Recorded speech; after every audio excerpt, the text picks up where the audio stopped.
कर्नाटक में कैसे हारी बीजेपी, क्या लिंगायतों ने लिया बदलाव। येदियुरप्पा से कुर्सी छीनने की लिंगायतों ने बीजेपी को दी सजा।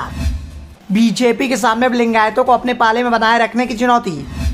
येदियुरप्पा का पार्टी में बढ़ेगा कद या राजनीति से ले लेंगे संन्यास। बीएस येदियुरप्पा बीजेपी के बड़े नेताओं में शामिल हैं और जब बात कर्नाटक की आ जाती है तो सबसे बड़े नेता हो जाते हैं। लोकप्रियता के मामले में कर्नाटक में वो पीएम मोदी को भी टक्कर दे देते हैं, लेकिन चुनाव में उनकी नाराजगी के किस्से कांग्रेस के नेता जनता को सुना रहे थे। वो ये बता रहे थे कि बीजेपी कर्नाटक के नेताओं की इज्जत नहीं करती है। येदियुरप्पा बीजेपी हाईकमान की आंखों में खटकते हैं, इसीलिए उनकी बेइज्जती की जा रही है। उनसे सत्ता छीन ली गई, जबकि बीजेपी को जो सीट मिली थी वो येदियुरप्पा के नाम पर ही मिली थी।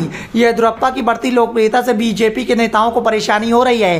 कांग्रेस इसके लिए बीजेपी के नेताओं के बयानों को भी सामने रख रही थी, बता रही थी कि कैसे येदियुरप्पा को बीजेपी नेता ही रोकने में जुटे हुए हैं। बीजेपी प्रभारी बीएल संतोष ने कैसे येदियुरप्पा को सीएम पद से हटाने के लिए रणनीति तैयार की थी और फिर कैसे विधानसभा चुनाव में येदियुरप्पा समर्थकों के टिकट काट दिए गए। बीजेपी के एक और महासचिव सीटी रवि ने तो येदियुरप्पा पर सीधा सीधा निशाना ही साध लिया था। मार्च में येदियुरप्पा ने सार्वजनिक रूप से इस बात के संकेत दिए थे कि शिकारीपुरा सीट से वो चुनाव नहीं लड़ेंगे, बल्कि बीजेपी का टिकट उनके बेटे विजेंद्र को मिलेगा। येदियुरप्पा के संकेत पर रवि ने खुले तौर पर निशाना साधा था।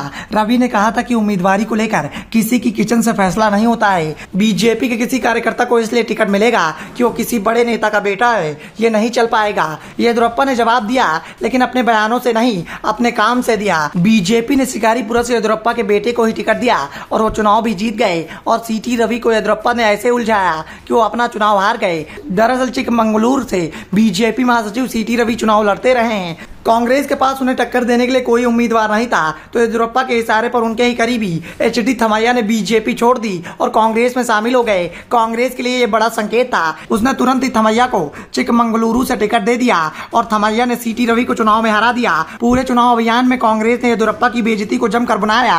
कहा कि कर्नाटक की आवाज बीजेपी सुनना नहीं चाहती, इसीलिए वो यहाँ पर कमजोर नेतृत्व चाहती है। और जब बड़े लिंगायत नेताओं के टिकट बीजेपी ने काटे तो कांग्रेस को एक और मौका मिल गया। येदियुरप्पा ने अंत तक जगदीश शेट्टार और लक्ष्मण सावदी के समर्थन में तर्क देते रहे, पार्टी को इस बात के लिए सचेत करते रहे कि इनका टिकट कटने से सिर्फ एक सीट पर असर नहीं पड़ेगा, बल्कि 40 से 50 सीटों पर बीजेपी मुश्किल में फंस जाएगी।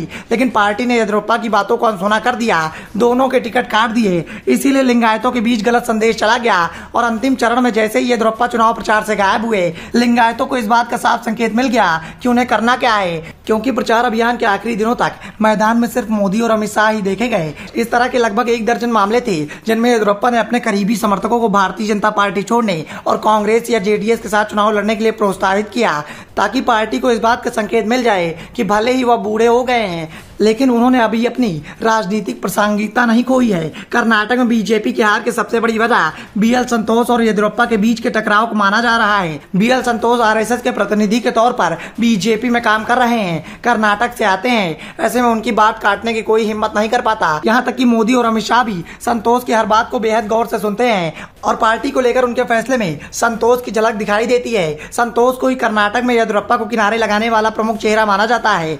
इसका सबसे बड़ा उदाहरण वोटिंग से कुछ घंटे पहले एक वीडियो के रूप में सामने आया। ये वीडियो कांग्रेस ने जारी किया, जिसमें उसके 2 बड़े नेता सिद्धारमैया और डीके शिवकुमार एक दूसरे से सवाल जवाब कर रहे थे।